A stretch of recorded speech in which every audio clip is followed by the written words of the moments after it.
সবাইকে স্বাগত জানাচ্ছি লিনাক্স ফর জিনোমিক্স টিউটোরিয়ালে।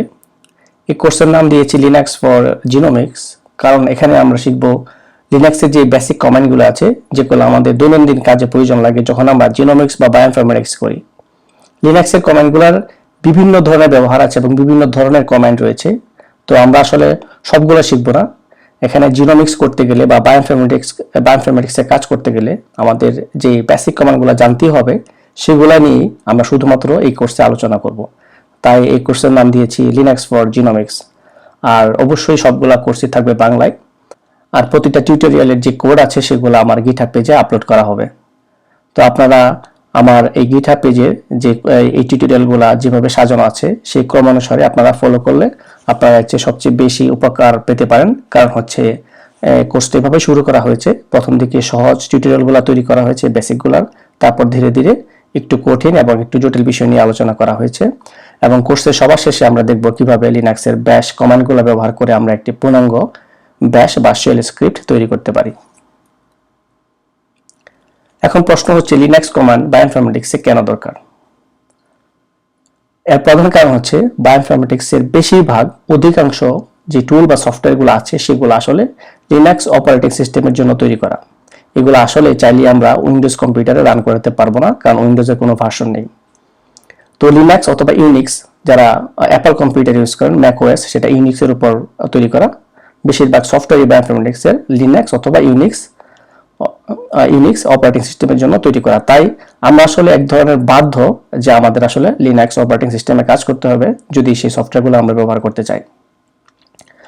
আর আমি একজন বায়োইনফরমেটিশিয়ান হিসেবে আমার প্রথমেই কাজ হচ্ছে, আমি সকালে উঠেই কম্পিউটার যখন চালাই, প্রথম আসলে লিনাক্সের টার্মিনালটা ওপেন করি।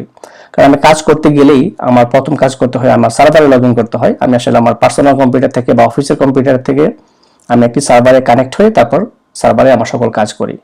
তো সার্ভারে কানেক্ট হতে গেলেও আমাদের আসলে টার্মিনালে এই কমান্ড লিখে SSH কমান্ড দিয়ে আমাদের সার্ভারে লগ ইন করতে হয়, তারপর কাজ করতে হয়।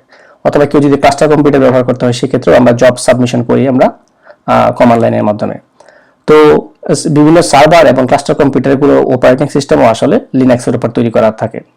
বলা যায় যে অধিকাংশই লিনাক্সের উপর ভিত্তি করে তৈরি করা হয় এই সার্ভার এবং ক্লাস্টারের অপারেটিং সিস্টেমগুলো।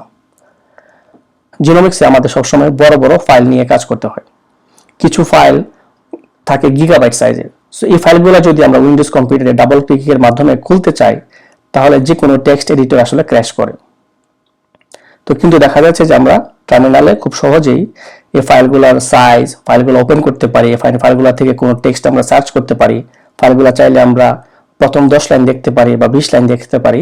এরকম অনেক কমান্ড আছে যেগুলো আমরা টার্মিনালে ব্যবহার করে খুব সহজেই এই বড় বড় ফাইলগুলোকে আমরা আসলে দেখতে পারি বা কোনো স্ট্যাটিস্টিক্স চাইলে আমরা তৈরি করতে পারি এই ছোট ছোট কিছু কমান্ডের মাধ্যমে। আরেকটা ব্যাপার হচ্ছে যে আমরা কমান্ড লাইনে অনেক দ্রুত বড় বড় ফাইল নিয়ে আসলে কাজ করতে পারি। তার রানিং টাইমটা অনেক কম লাগে।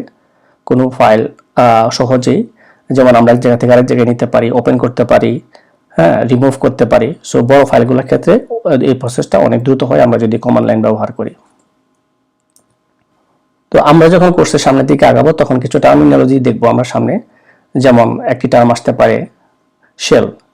শেল হচ্ছে আসলে একটি প্রোগ্রাম যেটা আসলে কমান্ড লাইন আমরা যখন ইনপুট দেবো তখন সেই কমান্ড লাইনগুলো পড়ে সে আসলে সেগুলো এক্সিকিউট করবে, অপারেটিং সিস্টেমকে বলবে সেগুলো এক্সিকিউট করার জন্য। সো বিভিন্ন ধরনের শেল আছে।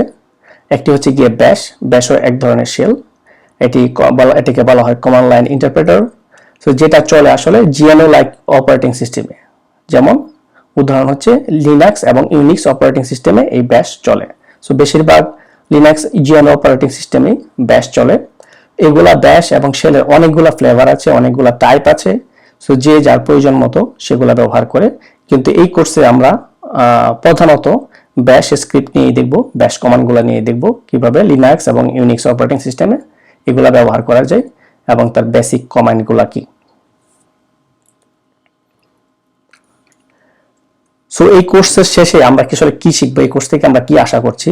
আমরা আসলে বেসিক যে কমান্ডগুলো শেল এবং ব্যাশের সেগুলো শিখবো, কিভাবে বিভিন্ন ফাইল নিয়ে কাজ করতে হয়, কিভাবে লিনাক্স এনভায়রনমেন্টের সাথে পরিচিত হওয়া যায়, সেখানে ফাইল ডিরেক্টরি এগুলো সম্পর্কে আমরা জানবো।